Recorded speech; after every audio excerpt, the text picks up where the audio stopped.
안녕하세요. 저는 평소 사연을 재미있게 듣고 있는 이 채널의 애청자입니다. 오늘은 제 사연을 소개하려고 용기를 내어 보았는데요. 긴 이야기가 되겠지만 다들 들어주시겠어요? 남편과 전 크로키 동호회에서 처음 만났어요. 평소 즐겨보던 웹툰의 주된 배경이 크로키 모임이었는데 그 웹툰을 보다 충동적으로 가입하게 된 동호회였죠. 그렇게 충동적으로 가입하게 된 동호회에서 저는 남편을 만났고 그곳에서 저와 남편은 유일하게 동갑내기로 막내였던 터라 이런저런 일을 하다 보니 빠르게 친해졌어요. 그렇게 가까이 지내다 보니 자연스럽게 연인으로 발전했고 결혼까지 하게 되었어요. 저희가 신혼을 시작하게 된 집은 친정에선 가까웠지만 시댁에선 거리가 꽤 있는 편이었어요. 의도한 것은 아니었지만 어떻게 하다 보니 그렇게 되었더라고요. 집 위치에 대해선 저만 아니라 남편과 시댁에서도 불만은 딱히 없었어요. 아니, 남편은 오히려 저보다 더 좋아하더군요. 그 이유는 바로 친정엄마의 반찬들 때문이었어요. 엄마의 음식 솜씨가 워낙 좋았는데 친정이 가까우니 엄마가 반찬 조공을 해주셨고 그 반찬들을 저보다 남편이 더 좋아했어요. 전 그 덕분에 좀 더 수월한 결혼 생각을 할 수 있었죠. 그러던 어느 날 어머님께서 갑작스럽게 집으로 찾아오셨더라고요. 저녁때가 다 되어 갑작스럽게 들이닥친 어머님의 방문이 당황스럽고 달갑진 않았지만 결혼하고 한 번도 집으로 초대하지 못했던 터라 괜히 죄송한 마음도 들어 잘 대접해드렸어요. 퇴근 후 옷도 갈아입지 못하고 어머님을 맞이했던 상황이라 새로운 요리 같은 건 해내지 못했지만 마침 엄마가 전날 주고 간 반찬들로 어머님의 밥상을 차려드렸어요. 어머님께서도 꽤 만족스러우신지 쩝쩝 소리를 내며 맛있게도 드시더라고요. 아가, 이 반찬들 네가 만든 거니? 정말 맛있구나. 아, 아니요. 사실은 그거 전부 친정에서 보내주신 것들이에요. 아시다시피 제가 집에 도착하자마자 어머님이 오셔서 따로 식사를 준비할 시간이 없어서 급하게 차리느라 있던 반찬들을 내놨어요. 그래? 사돈 솜씨가 대단하시네. 간도 딱 맞고. 나물들도 어쩜 이렇게 아삭아삭하니? 혹시 남은 반찬들 좀 있니? 아, 김치는? 김치도 담가주셨어? 남은 반찬들하고 김치가 있긴 한데 더 드릴까요? 모자라세요? 아니, 모자란 게 아니라 좀 싸가려고 그랬는데 남아있다니 다행이다. 내가 갈 때 좀 싸주렴. 김치도 있는 대로 다 싸주고 아니다, 통째로 다 주려무나. 집에 가서 옮겨 담기도 귀찮아. 고맙다, 아가. 덕분에 며칠 먹거리는 잊었구나. 황당했어요. 대부분은 시댁이나 친정에서 음식을 얻어오거나 보내주시던데 어머님은 오히려 냉장고 구석에 있는 반찬과 김치까지 싹 다 쓸어 가시니 뭐라 할 말이 없더라고요. 그래도 맛없다고 핀잔을 준 것도 아니고 정말 입맛에 맞으셔서 다 싸가신 거니 그러려니 하고 넘기려고 했어요. 하지만 어머님은 기어코 저의 잠자던 코털을 건드리고야 마시더라고요. 어머님이 냉장고를 싹 비워가시고 난 후 며칠 흐른 어느 날 점심시간에 직원 식당에서 밥을 먹고 있는데 어머님께 전화가 오더라고요. 처음엔 평범한 안부로 시작된 통화 내용이 점점 본색을 드러내기 시작했어요. 그 본색이 참 과간이더군요. 아가, 내가 사실은 부탁이 있어서 전화했어. 네? 부탁이요? 어머님 무슨 일 있으세요? 말씀해보세요. 그게 다름이 아니라 사돈께 반찬 좀 많이 해달라고 해서 나도 좀 보내주면 안 되겠니? 사돈 음식 먹다가 내가 한 거 먹으려니까 도저히 맛이 없어서 안 되겠더라고. 괜히 입맛만 높아져서 요즘 내가 밥을 잘 못 먹고 있어. 아, 그러니까 저희 엄마한테 반찬 좀 만들어달라는 말씀이네요? 그래, 하는 김에 좀 많이 만들면 되잖니. 가져다 주거나 퀵으로 보내기가 정 그러면 내가 가지러 갈 수도 있으니 너 편한 대로 하렴. 헛웃음이 나더군요. 결혼한 지 2달도 채 되지 않은 시점에서 내가 이런 소리를 들으려고 결혼했나 싶더군요. 그까짓 반찬, 시댁과의 평화를 위해 좀 주면 어때? 라고 생각할 수도 있었겠지만 저는 전혀 그렇게 생각되지 않더군요. 처음엔 반찬으로 시작해 끝은 무엇으로 끝이 날지 누가 알겠어요. 그리고 다들 아시다시피 반찬 만드는 게 보통 힘든 일이 아니잖아요. 그런데 어쩜 이리도 뻔뻔하게 이런 말씀을 하실 수가 있는지 제 상식에선 이해가 되지 않더라고요. 그래서 전 조금은 냉정하게 들릴 수 있겠지만 단호하게 잘라내야겠다고 생각했어요. 어머님, 이건 어떻게 이동하느냐의 문제가 아니에요. 저도 저희 친정에서 반찬 그냥 받아오는 거 아니고요. 다만 얼마씩이라도 성의 표시는 하고 받아오고 있어요. 어머님도 알다시피 반찬 만드는 게 보통 일은 아니니까요. 제가 저희 엄마한테 부탁은 드려볼 건데 가능하다고 하시면 그냥은 안 되고요. 어머님도 일정 금액 주시면 돼요. 어머 얘, 그까지 반찬 몇 가지 가지고 치사하게 무슨 돈을 내놓으라고 그러니? 그냥 내가 해먹고 말지. 됐다 됐어. 저의 예상대로 어머님은 더럽고 치사하다고 하며 전화를 끊어버리더군요. 끊어진 전화기를 보며 이쯤 하면 다신 이런 이야기는 꺼내지 않겠지 하고 생각하는 찰나 어머님께 또 전화가 오더라고요. 예, 근데 얼마 주니? 네? 갑자기 그게 무슨 말이세요? 그러니까 사돈한테 반찬값으로 얼마 주느냐고. 딱 정해진 게 아니라서 얼마라고 말씀드리기가 애매하네요. 그냥 반찬 집보단 덜 드리고 있어요. 그래? 그러면 그거 내가 해주마. 내가 일주일에 한 번씩 반찬 해놓을 테니 가지고 가렴. 난 사돈한테 주는 것보단 조금 덜 받을 테니 어때? 좋은 생각 같지 않니? 괜찮기는 전혀 괜찮지 않았어요. 남편이 친정엄마의 요리를 왜 잘 먹겠어요? 어머님은 요리를 정말 기가 막히게 못해도 너무 못한다는 것을 다 알고 있는데 제가 미쳤다고 돈까지 주고 그 맛없는 걸 받으러 시댁까지 가는 그런 헛짓을 할 리가 없었죠. 전 다시 한번 단호하게 말씀을 드렸습니다. 아니에요, 어머님. 남편도 친정엄마 음식 좋아해서 그냥 지금처럼 친정에서 받아 먹을게요. 그러면 저 일이 바빠서 이만 끊을게요. 죄송해요, 어머님.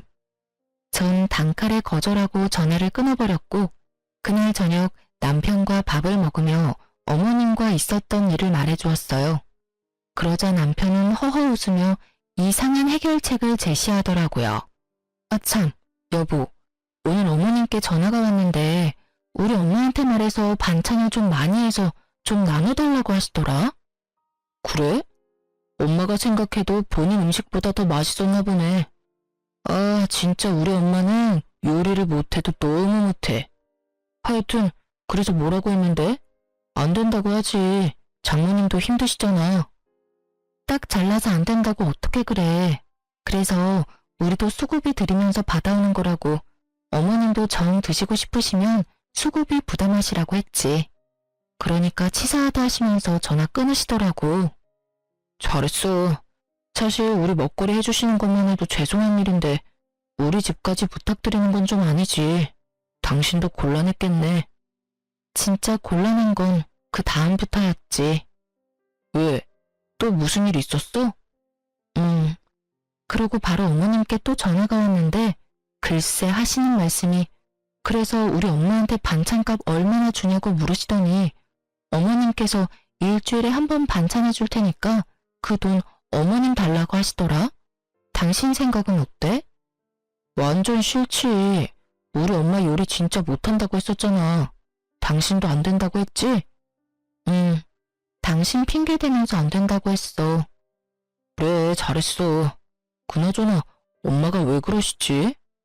그러게 나도 이해가 안 된더라니까 라며 맞장구를 치려는 순간 남편의 입에선 이해 못할 말들이 흘러나오더라고요. 아, 용돈이 부족하신가 본데? 맞지? 맞지? 용돈 좀 올려드려야겠어. 뭐? 여기서 갑자기 용돈 이야기가 왜 나와? 그렇잖아. 우리 엄마 요리에 취미 없으신 분인데 반찬까지 해준다는 건 뭐겠어? 돈이 필요하단 말이잖아. 그래서 용돈을 올려드린다고? 응, 장모님께도 용돈 받고 반찬값 더 드리고 있잖아. 그거랑 같아? 우리 엄만 우리 때문에 고생한다고 더 드리는 거고 어머님은 아니잖아. 지금 드리는 용돈도 과하니까 더 드릴 생각은 하지도 마. 알겠어? 남편은 제 말에 기분이 나빴는지 아무런 대답도 하지 않고 방으로 들어갔고 반찬에서 시작된 사소한 문제는 예상치 못한 방향으로 흘러가기 시작했습니다. 남편은 다음 날부터 무거운 수행을 하는 사람처럼 고갯짓으로 의사소통을 하기 시작했고 정확히 일주일을 가더군요. 그렇게 제 속을 다 뒤집어 놓던 남편은 드디어 입을 열었고 그 한마디로 저의 기분도 상할 대로 상해버렸어요. 앞으로 각자 집은 각자 알아서 챙기자. 일주일 만에 꺼낸 첫마디가 저러하니 저도 더는 남편을 어르고 달랠 마음이 싹 사라졌고 그렇게 하자고 말하곤 함께 관리하던 모든 돈을 공평하게 나눠 가졌어요. 적금, 통장, 투자하던 주식까지도요. 모든 것을 나누고 나니 생활이 심플하고 평화로워지더군요. 평화로운 만큼 대화는 줄었고 대화가 줄자 싸울 일도 없었어요. 물론 애틋함, 다정함, 사랑 이런 것도 없었지만 남편에게 정이 떨어지고 나니 그런 생활도 괜찮다고 생각했는데 전혀 생각지 못한 일정이 다가오더군요. 그건 바로 명절이었습니다. 죽자고 싸운 것도 아니었고 남들이 보기엔 괜찮은 사이였기에 시댁을 안 갈 수도 없는 노릇이었어요. 그래도 아직은 결혼 생활을 하고 있으니 도리는 다 하자는 마음에서 시댁으로 향했고 전 그해 명절에 제가 사랑했던 남자가 얼마나 쪼잔한 놈인지 단번에 알 수 있었어요.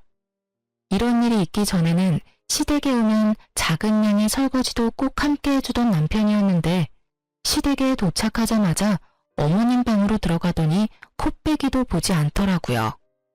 왜 사람 마음이 그렇잖아요. 아무리 우리 사이가 요즘 좀 그렇더라도 내심 도와주러 나오겠지 하는 허튼 기대. 저도 그 기대라는 걸 하며 제사 음식을 준비했고 그렇게 하다 보니 어느새 다 해버렸더라고요. 다 하고 나니 문득 남편 놈은 도대체 어머님 방에서 무얼 하길래 머리카락 하나 보이지 않나 싶어 어머님 방문을 살짝 열어보았더니 글쎄 다 큰 놈이 심한 무릎을 베고 누워 부부 생활에 대해서 시시콜콜 어머님께 다 일러바치고 있더군요. 유민이 쟤 연애할 땐 몰랐는데 진짜 모질어. 내가 엄마 용돈 좀 올려주자고 하니까 단번에 안 된다고 하더라니까. 자기가 나서서 올려주자고 해도 모자랄 판국에 어쩜 그렇게 생각도 안 하고 안 된다고 할 수가 있냐고. 내가 진짜 오만정이 다 떨어져서 요즘엔 말도 잘 안 하고 지내. 돈도 각자 관리하기로 했고 각자 부모님은 알아서 챙기자고 했어. 나 잘했지? 그럼 우리 아들은 언제나 다 잘하지. 근데 그렇게 지내면 너 밥은 어떻게 하니? 밥은 잘 먹고 사는 게야? 응, 밥은 걱정하지 마. 장모님이 매번 반찬해서 가져다 주시는 걸로 잘 먹고 있어. 유민이 걔가 모질긴 해도 밥은 잘 차려줘. 하긴 밥이라도 잘 차려야지. 그거마저 안 해주면 내가 걔랑 살 이유가 없잖아. 자기도 그걸 아는지 자기 할 도리는 다 해. 오늘도 봐. 그래도 며느리라고 찍소리 안 하고 와서 혼자 음식 준비하는 거. 내가 이때까진 자기 힘들까봐 다 도와줬는데 이제 안 도와주려고. 내가 너무 잘해줬더니 남편 무서운 줄 모르고 날 뛰어. 이제라도 내가 기강을 잡아야지 안 되겠어. 그래, 잘 생각했다. 이때까지 내가 말을 못해서 그렇지. 너 설거지한다고 얼쩡거릴 때마다 내 억장이 다 무너졌어. 내가 어떻게 키운 아들인데. 이제라도 정신 똑바로 차리고 제 버릇 좀 단단히 고쳐줘라. 잘난 거 하나도 없는 년이 기만 살아서는 그 기세가 아주 하늘을 찌르겠더라니까. 걱정하지 마, 엄마. 내가 앞으로 똑바로 교육해서 납작 엎드려 살게 만들 테니까. 앞으로는 절대 도와주지 않을 거야. 그래, 엄만 우리 아들만 믿으마. 이 빌어먹을 관습 때문에 희생하는 사람이 도대체 누군데 도와주니 많이 하는 모자의 대화를 듣고 있자니 어이도 없고 화도 나더라고요. 당장이라도 문을 박차고 들어가 남편 놈 머리털을 확 다 뽑아버리고 싶었지만 다른 날도 아니고 명절에 얼굴 붉힐 일은 만들지 말자는 생각에 겨우 참고 주방으로 돌아갔어요. 오늘만 참으면 제 세상이 다시 열릴 테니까요. 다음날 차례를 지내고 친정으로 가야 할 시간이 지났는데도 남편 놈이 갈 생각을 않더라고요. 이미 가야 할 시간이 훨씬 지났는데도 말이죠. 당신 언제까지 누워있을 거야? 우리 집 안 갈 거야? 우리 부모님들도 기다린단 말이야. 가야지. 가야 하는데 나 너무 피곤해. 이렇게 피곤한데 운전을 어떻게 해. 좀만 더 쉬다 가자. 운전할 자신이 없어. 어제 9시부터 자기 시작해서 오늘 차례 지내기 직전에 일어난 놈이 피곤해서 운전할 자신이 없다니 참 어이가 없더라고요. 시댁에서 큰 소리를 내봤자 저만 손해라는 생각에 전 끓어오르는 화를 꾹꾹 누르며 다시 한번 남편을 어르고 달랬어요. 그러면 내가 운전할 테니까 차에만 타. 그러면 되잖아. 우리 엄마 아까부터 언제 오냐고 전화한다고. 얼른. 그것도 좀 힘들 것 같은데 어쩌지? 뭐? 잠시 일어나서 차에 타는 것도 힘들어? 난 좀 자야 할 것 같아. 조금만 더 자고 일어나서 그때 가든가. 피곤한 척 혼신의 연기를 하며 또다시 어머님 방으로 숨는 남편님을 보며 전 일말의 희망도 사라지는 느낌을 받았어요. 남편에 대한 희망도 기대도 모두 사라지고 나자 더는 도리를 운운할 필요가 없더라고요. 상대방은 도리의 도자도 생각지 않는데 제가 미쳤었다는 생각이 들더군요. 그런 생각이 들자 전 지체하지 않고 제 짐을 챙겨 시댁을 나와버렸어요. 그 길로 혼자 차를 끌고 친정에 가버렸죠. 한껏 열받은 얼굴로 혼자 친정에 들어서는 저를 보며 부모님은 적잖게 놀란 눈치셨지만 애써 모른 척 하시며 저를 챙겨주시더라고요. 그러면서 혹시나 하시었는지 아빠가 한 말씀 하시더군요. 부부끼리 감정이 격해질 수도 있고 그러다 보면 싸울 수도 있는 게야. 그럴 땐 무조건 참지 말고 조금 떨어져 생각하는 것도 방법이 될 수 있어. 그렇다고 이혼하라는 말은 아니란 걸 알고 있지? 이왕 이렇게 된 김에 화도 좀 가라앉히고 쉬다 가라는 뜻이야. 알겠지 우리 딸? 이혼은 무슨... 그냥 정서방 피곤하다고 해서 혼자 온 거야. 아빠 말처럼 나도 엄마 아빠 품에서 푹 쉬다 가려고. 그래, 그러면 푹 쉬어. 먹고 싶은 거 있으면 네 엄마한테 해달라고 하고.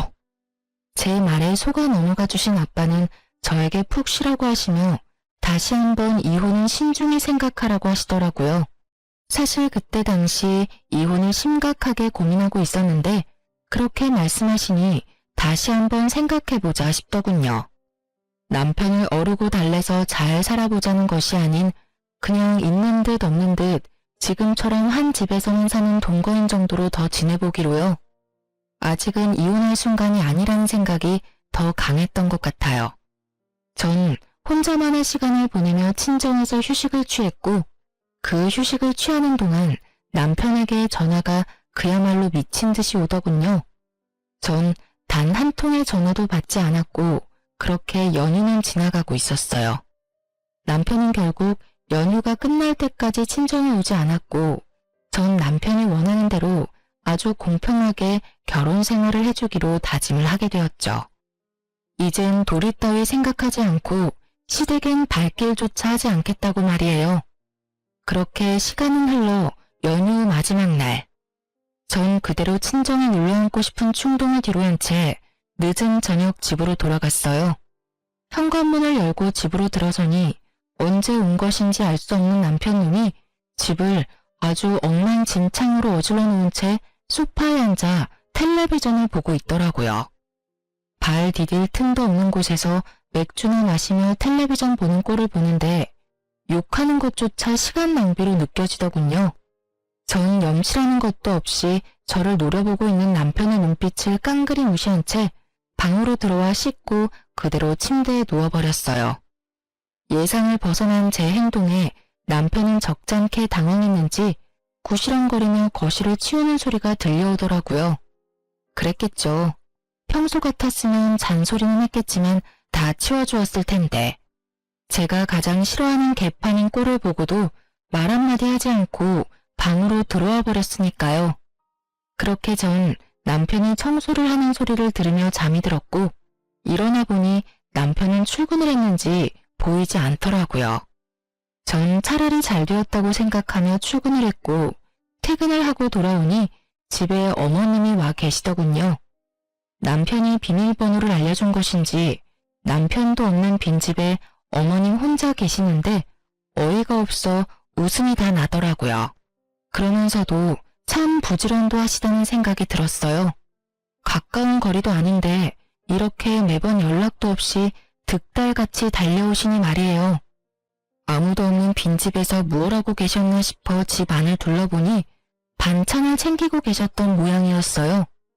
냉장고 안에 있던 반찬을 있는 대로 다 꺼내 챙겨오신 통에 옮겨 담고 있던 흔적이 식탁 위에 고스란히 남아 있었으니까요. 무슨 못 먹은 귀신이 들러붙은 거지도 아니고 아무도 없는 집에서 하물며 사돈이 해준 반찬을 훔치고 있는 어머님의 행실을 보니 화를 내봤자 뭐 하겠나 싶더라고요. 거기서 미주알 고주알 입씨름을 해봤자 똑같은 사람이 될 뿐이고 또 먹는 거로 치사하게 이랬니 저랬니 하고 싶지 않았어요. 그래서 입을 꾹 다물고 옷을 갈아입고 나와 소파에 앉아 제 할 일을 하고 있으니 반찬을 다 챙긴 어머님이 다가와 쏘아붙이기 시작하더군요. 넌 왜 인사를 안 하니? 사람을 봤으면 최소한 인사라도 해야 할 거 아니니? 오셨어요? 인사드리려고 했는데 워낙 바쁘신 것 같아서 타이밍 잡기가 어려워서 기다렸어요. 반찬은 다 챙기셨어요? 그래. 좀 가져가도 되지? 다시 해달라고 하면 되지 않니? 그렇죠 뭐. 반찬 가지고 가시려고 오셨어요? 이 저녁에 연락도 없이? 저도 감정이 많이 상해있던 터라 말이 곱게는 나가지 않더라고요. 그런 제 모습이 어머님 마음에 들 리 없었고 제법 고상한 척 말을 하던 어머님은 화가 단단히 나셨는지 언성을 높이며 폭언을 뱉어내기 시작했어요. 내가 할 일 없이 반찬이나 가지러 왔겠니? 너 왜 그날 그렇게 가곤 연락 한 통이 없니? 최소한 그렇게 가서 죄송하다는 전화라도 한 통 해야 하는 게 예의 아니니? 어쩌면 애가 그렇게 버릇이 없는지. 어른들이 버젓이 지켜보고 있는데 자기 기분 상했다고 짐 챙겨서 남편도 내팽개치고 가는 꼴이라니. 넌 기본적인 예의라는 것도 못 배웠어? 친정에서 그런 기본적인 것도 안 가르쳐주든? 도대체 친정에서 뭘 배워서 시집 온 게야? 예의는 고사하고 기본 개념도 없는 걸 시집을 보내놨으니 아마 모르긴 몰라도 사돈 걱정도 이만저만이 아니실 테다. 너 그렇게 행동하면 네 부모가 욕먹어. 알겠니? 예의뿐 아니라 개념까지 없는 사람이 누군데 감히 친정을 들먹이며 윽박지르시는지 결국 전 폭발을 해버렸고 몸을 움직이기 시작했어요. 일단 시모가 정성스레 옮겨 담은 반찬들을 싹 다 다시 옮겨 담고 냉장고에 넣은 후 그 앞을 나가섰어요. 제 모습을 넋놓고 보고 있던 어머님은 저에게 다가가 노발대발하기 시작하더군요. 너 지금 뭐 하는 짓이야? 기껏 옮겨둔 걸 왜 다시 옮기는 게야? 그리고 지금 이 행동은 또 뭐니? 네가 냉장고 앞을 막고 서 있으면 내가 못 가지고 갈 것 같아? 네, 못 가지고 가세요. 방금 친정에서 뭘 배웠냐고 물으셨죠? 전 이렇게 배웠어요. 무례한 인간한텐 쌀 한 톨, 물 한 모금 나눠줄 필요도 없다고요. 뭐야? 그럼 내가 지금 무례하다 이 말이야? 그러면 아니시라고 생각하세요? 아무도 없는 빈집에 연락 한 통 없이 오셔서는 묻지도 않고 반찬 챙기시는 것도 기가 막히는데 친정에서 뭘 배웠냐고요? 그러면 어머님은 친정에서 뭘 배우셨나요? 뭘 배우셨길래 남의 집에 이렇게 쳐들어오셔서 이렇게 무례한 행동을 서슴없이 하시는 거냐고요. 앞으로 저희 엄마가 해주신 귀한 음식 어머님께 나눠드릴 생각은 추호도 없으니까 다신 마음대로 오셔서 가지고 가지 마세요. 한 번만 더 이러시면 아예 반찬 받아오지도 않을 거예요?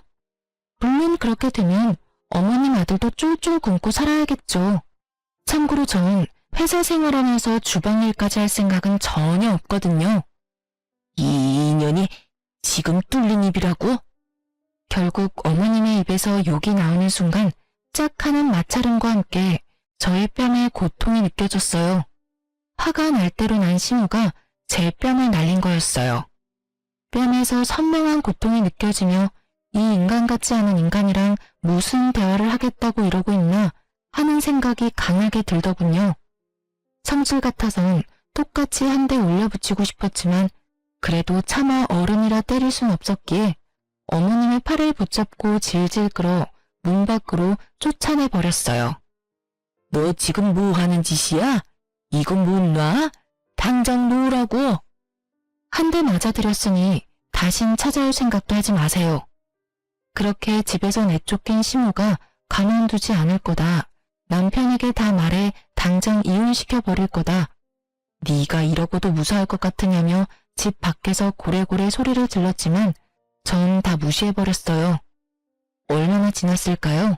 시끌시끌하던 밖이 조용해지자 남편놈이 들어오더라고요. 어머님과 통화라도 한 것인지 화가 잔뜩 난 얼굴로 저에게 따져 묻기 시작하는데 둘 다 참 개념 없는 건 매 한 가지라는 생각이 들더군요. 야, 네가 제정신이야? 어떻게 시어머니를 질질 끌어다 내쫓을 수가 있어? 미쳤어? 미치지 않고서 어떻게 그딴 짓을 해? 고래고래 소리를 지르는데 순간 어머님의 모습이 떠오르며 전 남편 뺨을 때려버렸어요. 순식간에 일어난 상황에 아무런 방어도 하지 못한 채 뺨을 맞아버린 남편은 어리둥절한 얼굴로 저를 바라보더라고요. 그렇게 볼 필요 없어. 들었는지 모르겠지만 내가 당신 엄마한테 한 대 맞았거든? 차마 어른은 때릴 수 없는 노릇이니 어쩌겠어. 아들인 당신이 대신 맞아줘야 하지 않겠어? 뭐라고? 그리고 앞으론 2번 다신 시댁에 발걸음하는 일 따윈 없을 테니 그런 줄 알아. 어머님이 이렇게 나오시는 이상 앞으론 당신의 식구들하고 얼굴 맞대고 살 일은 없을 거란 말이니 똑똑히 기억해줬으면 좋겠어. 아참, 그리고 다시 한번 우리 집 비밀번호 어머님께 알려주는 날엔 당신도 이 집에서 쫓겨나는 건 물론이고 그날이 우리 이혼하는 날이 될 테니 알아서 잘 행동하길 바랄게. 제가 그렇게 말하자 남편은 절 경멸한다는 눈빛으로 쳐다보더라고요. 한때는 없으면 안 될 것처럼 사랑했던 사이였는데 어쩌다 이런 말과 이런 눈빛을 주고받는 사이가 되어버린 것인지 조금은 서글픈 생각마저 들더라고요. 그날 이후 다행스럽게도 어머님은 찾아오시거나 연락하시는 일은 없었지만 남편과의 관계는 되돌릴 수 없는 사이가 되어버렸어요. 한 집에 살며 눈도 마주치지 않았고 함께한 식탁에 앉는 일도 전혀 없었으니까요. 물론 상황이 그렇게 되니 전 친정을 남편의 시댁을 챙기는 생활이 더욱 당연해졌고 전 오히려 더 좋더라고요. 사실 친정에서 받는 도움이 많은데도 불구하고 친정만 챙기려니 아무래도 남편이나 시댁 눈치가 보였는데 이젠 그런 눈치 따윈 보지 않고 마음 편히 친정을 챙길 수 있게 되었으니까요. 이런 저와는 달리 남편님은 불만이 많아 보이더라고요. 뭐 자명한 일이었죠. 시댁의 크고 작은 행사에도 전혀 참여하지 않을 뿐 아니라 집안에서도 전 딱 제 몫의 것만 빨고 치우고 먹고 했으니까요. 저에겐 손해볼 것이 하나 없는 생활이 이어지던 어느 날 어김없이 제사가 다가왔고 퇴근 후 전 당연히 시댁으로 가지 않고 집으로 돌아왔어요. 시댁에서 설마 하며 저를 기다리던 남편은 퇴근 시간이 지나도 제가 오지 않자 전화가 오기 시작했고 제가 무시를 하니 남편 대신 어머님에게서 전화가 오기 시작하더군요. 그마저도 무시하자 번갈아 가면서 전화가 오기 시작하는데 그 시간에 제사 준비나 하지 하는 생각이 들더라고요. 그렇게 끊기지 않고 울리는 전화기를 식탁에 올려두고 집안일을 하는데 친정 엄마가 집으로 오셨어요. 마침 근처에 볼 일이 있었는데 오신 김에 반찬을 두고 가려고 오셨다고 하시더라고요. 그렇게 바리바리 싸서 오신 엄마는 딸이 힘들까봐 차곡차곡 냉장고에 다 정리해서 넣어주시고 전 그런 엄마를 보는데 왜인지 눈물이 왈칵 쏟아져 급히 화장실로 들어가 마음을 진정시키고 나오던 그때였어요. 엄마가 제 휴대전화로 통화를 하고 계셨는데 아니 정확히는 엄마는 아무 말도 하지 않으시고 듣고만 계셨고 상대방이 일방적으로 쏘아붙이기 시작하는데 굳이 묻지 않아도 누구인지 단번에 알 수 있겠더군요. 얼마나 소리를 질러대는지 그 목소리가 크게 울리고 있었으니까요. 시모는 전화를 받은 엄마가 당연히 저일 거란 착각을 하고 욕설을 내뱉기 시작했고 한 번 시작한 말은 굳이 엄마에게까지 알리고 싶지 않았던 사실을 알리고야 말았어요. 여보세요? 여보세요? 여보세요라는 말이 나오니 지금? 너 진짜 제정신이 아니구나. 어떻게 며느리가 돼서 한 집안의 제사를 무시할 수가 있어?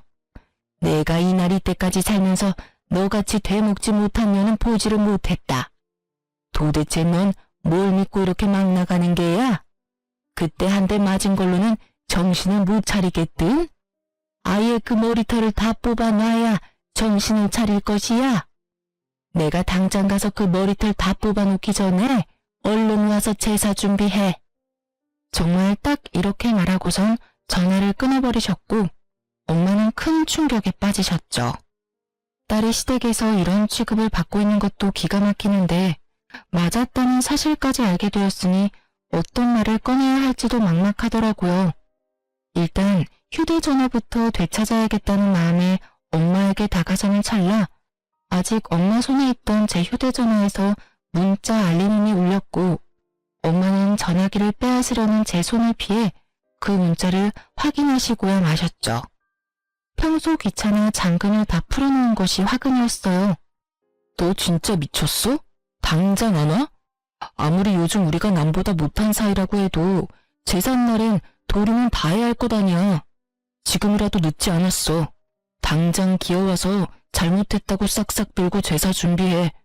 머리 조아리고 일이나 하란 말이야. 알겠어?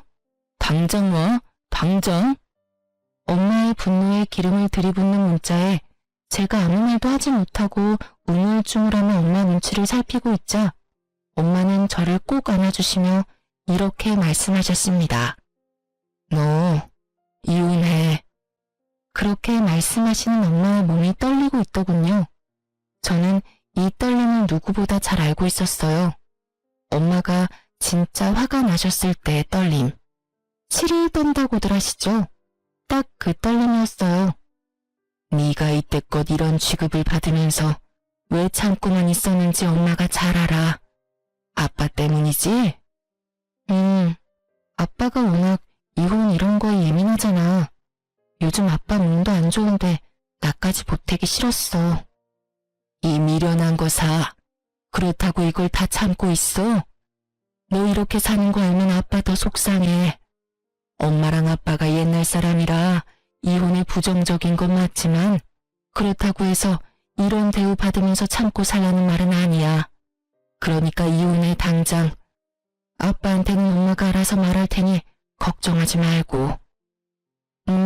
알겠어. 그렇지 않아도 이혼하려고 생각은 하고 있었어. 그래, 그건 그렇고 이 새끼는 언제 집에 오니? 오면 그 면상 좀 보고 가야겠어.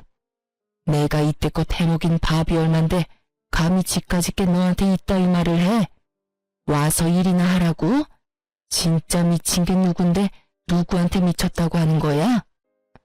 엄마, 진정해. 나한테 다 생각이 있으니까.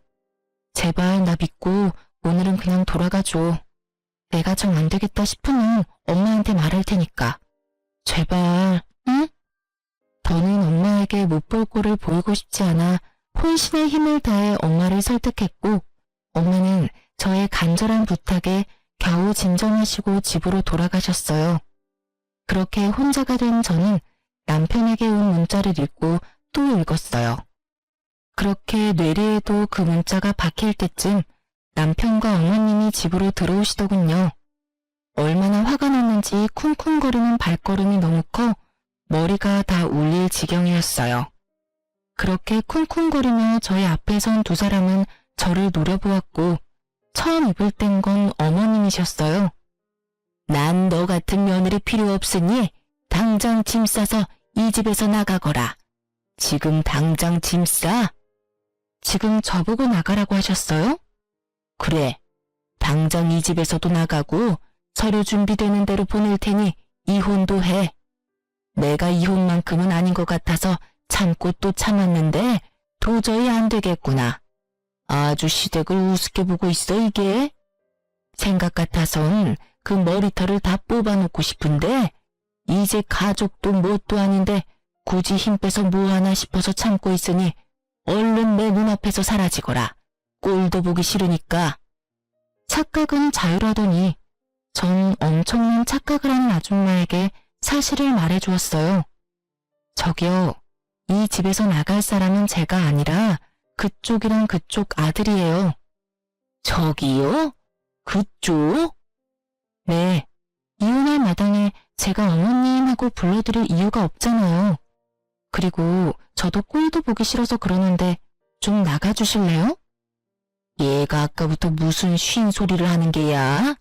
우리가 여기서 왜 나가니? 여긴 우리 아들 집인데. 너 정말 머리가 어떻게 된 거 아니니? 정신 차려 얘. 정신은 그쪽이 차려야 할 것 같은데요.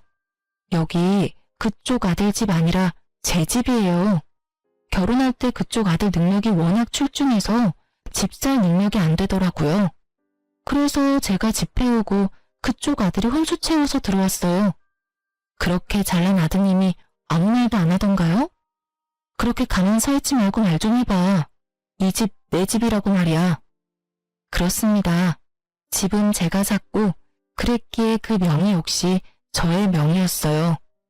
남편과 결혼할 당시 남편보다 제가 모은 돈이 훨씬 많았고 전 그런 건 중요하게 생각하지 않아 제가 집을 사고 남편이 혼수를 채웠던 것이었어요.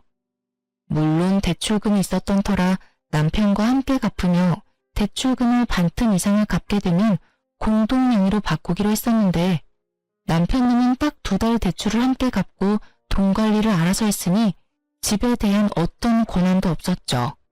이러한 사실을 전혀 알지 못하고 기고만장한 어머님의 기세를 눌러주곤 남편을 바라봤어요. 방금 전까진 저를 가만두지 않겠다는 기세로 보던 눈빛도 많이 유해졌더라고요. 분위기가 심상치 않음을 느꼈던 거겠죠.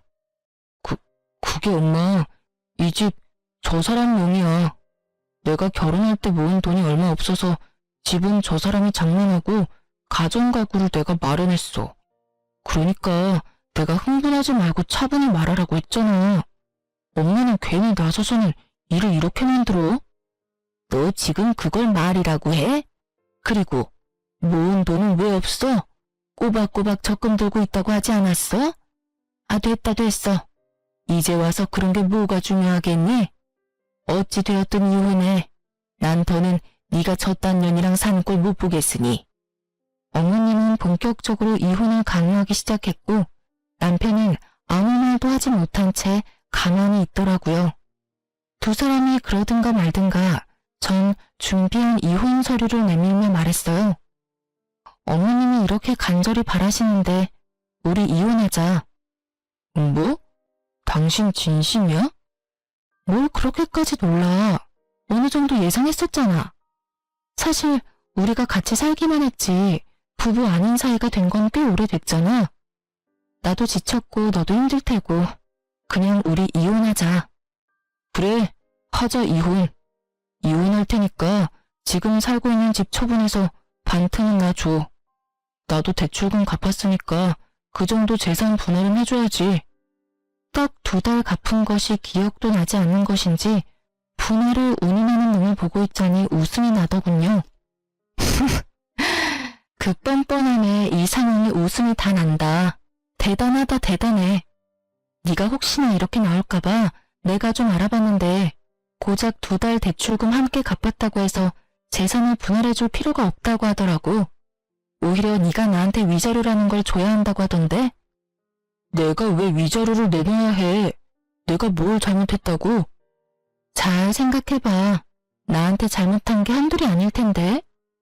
잘 생각해도 내가 잘못한 게 전혀 없는데? 뭐, 우리 엄마가 시집살이 시킨 거? 그 정도는 기본 아니야? 다들 그 정도 시집살이는 다 하고 살아. 그리고 증거 있어? 우리 엄마가 너 괴롭혔다는 증거가 있냐고. 증거? 증거 충분하지.